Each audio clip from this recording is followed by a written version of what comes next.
Assalamualaikum warahmatullahi wabarakatuh. Selamat datang kembali di channel kami.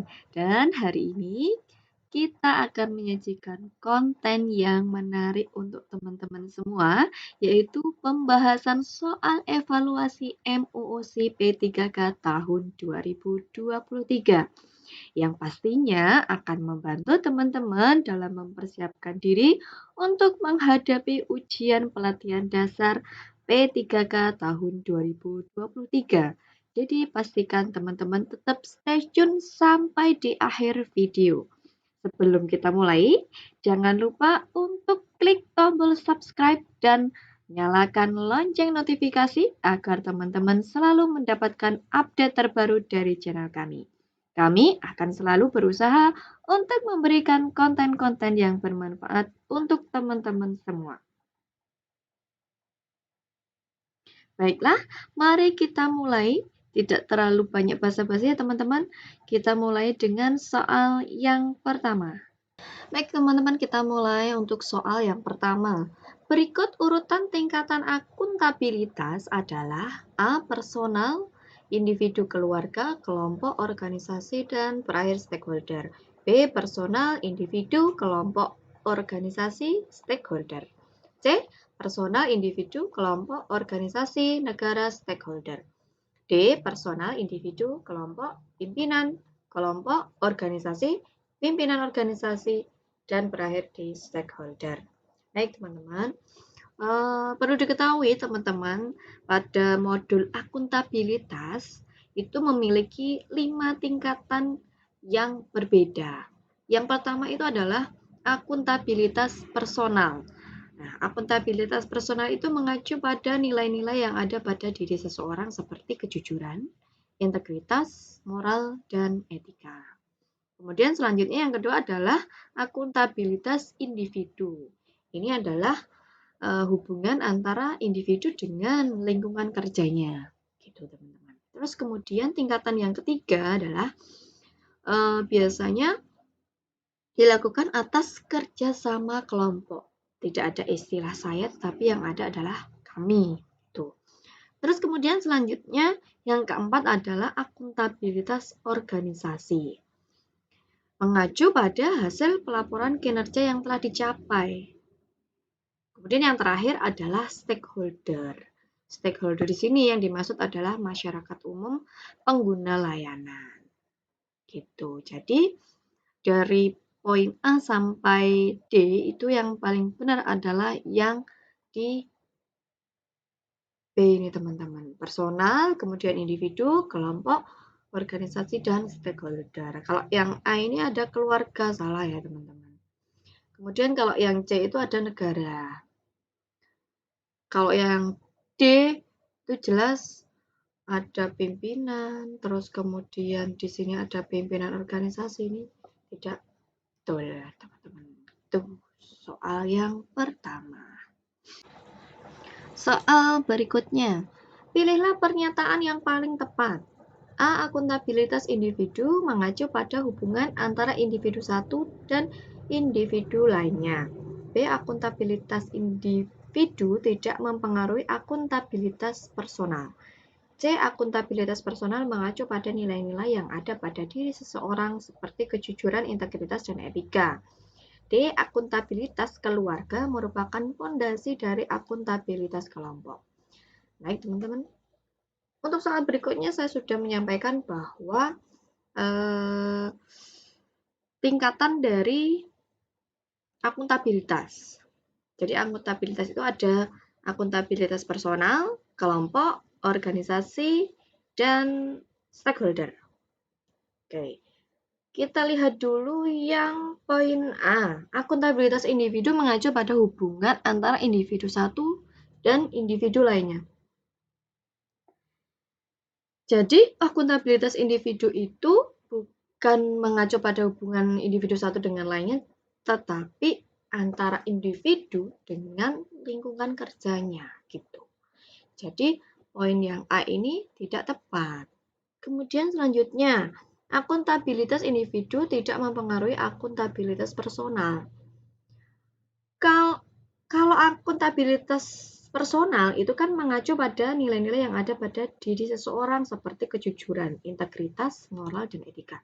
Tentu saja akuntabilitas individu itu mempengaruhi akuntabilitas personal. Jika orangnya itu tidak memiliki integritas yang tinggi, tidak memiliki kejujuran, moral yang baik, etika yang baik, maka juga akan berpengaruh dengan lingkungan kerjanya gitu teman-teman. Jadi harusnya itu adalah akuntabilitas individu mempengaruhi gitu yang betul harusnya ya. Jadi ini salah.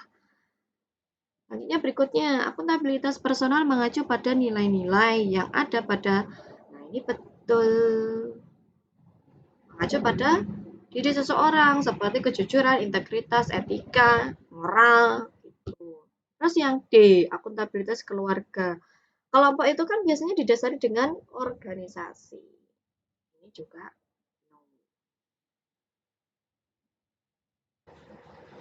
sesuai Permen PAN RB nomor 38 tahun 2017 tentang standar jabatan ASN bahwa setiap ASN perlu memiliki 3 jenis kompetensi dalam pelaksanaan tugas jabatannya, yaitu A. Teknis kepemimpinan dan sosiokultural, B. Tugas manajerial dan sosial kultural, C. Teknis manajerial dan sosial kultural, D. Teknis leadership dan sosial kultural. Jadi menurut Permen PAN RB nomor 38 tahun 2017, ASN itu perlu memiliki 3 jenis kompetensi. Yang pertama adalah kompetensi teknis, kemudian selanjutnya adalah manajerial dan sosial kultural. Kalau teknis itu pengetahuan, keterampilan, dan sikap yang dapat diamati, diukur, dan dikembangkan berkaitan dengan bidang teknis jabatannya apa. Kemudian kalau manajerial diukur dari caranya memimpin ataupun mengelola unit organisasi. Kemudian kalau sosiokultural itu berkaitan dengan pengalaman berinteraksi dengan masyarakat yang majemuk dalam hal agama, suku, dan budaya. Jadi jawabannya yang betul adalah pada D. Teknis kepemimpinan, yang A salah ya, kepemimpinan nggak ada. Tugas bukan. C. Teknis manajerial, nah ini. Teknis manajerial sosial kultural. Pernyataan di bawah ini yang menggambarkan perilaku kompeten ASN untuk meningkatkan kompetensi diri yang relevan atau tepat. A. Meningkatkan kompetensi diri untuk menjawab tantangan yang selalu berubah adalah diperlukan untuk jabatan strategis di lingkungan ASN. B. Meningkatkan kompetensi diri untuk menjawab tantangan yang selalu berubah adalah keniscayaan bagi setiap ASN. C. Meningkatkan kompetensi diri untuk menjawab tantangan yang selalu berubah adalah diperlukan jika diisyaratkan dalam tugas jabatannya. D. Semua salah. Oke. Perilaku kompeten ASN. Ini ya. Kata kuncinya untuk meningkatkan kompetensi diri. Kita lihat yang A. Yang salah apa nih teman-teman? Meningkatkan kompetensi diri untuk menjawab tantangan yang selalu berubah. Kalau jabatannya tidak strategis berarti nggak berubah. Berarti kan salah ya teman-teman. Sekarang yang B. Meningkatkan kompetensi diri untuk menjawab tantangan yang selalu berubah adalah keniscayaan. Keniscayaan itu kan sesuatu yang harus, tidak boleh tidak. Jadi harus mau tidak mau ASN itu harus berubah, selalu berubah. Untuk melayani masyarakat yang beragam. Jadi jawabannya yang B. Kalau yang C, meningkatkan kompetensi diri untuk menjawab tantangan yang selalu diperlukan jika diisyaratkan. Berarti kalau tidak diisyaratkan tidak mau berubah. Ini kan juga salah. Gitu teman-teman.